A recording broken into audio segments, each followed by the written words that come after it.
AP Tirupati Shri Kodandarama Swamy ఆలయంలో పవిత్రోత్సవాలకు శాస్త్రోక్తంగా అంకురార్పణ జరిగింది.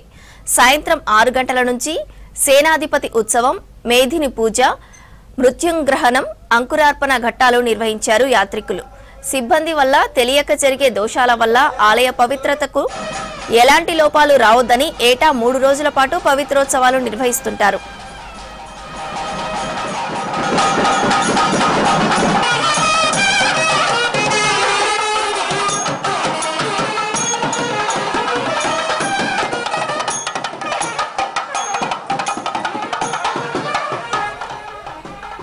పవిత్రోత్సవాల్లో భాగంగా జూలై 20వ తేదీన యాగశాలలో పవిత్ర ప్రతిష్ఠ, శయనాదివాసం నిర్వహిస్తారు. జూలై 21న పవిత్ర సమర్పణ, యాగశాలలో వైదిక కార్యక్రమాలు జరుపుతారు. 22న యాగశాలలో వైదిక కార్యక్రమాలు, పూర్ణాహుతితో పవిత్రోత్సవాలు ముగియనున్నాయి.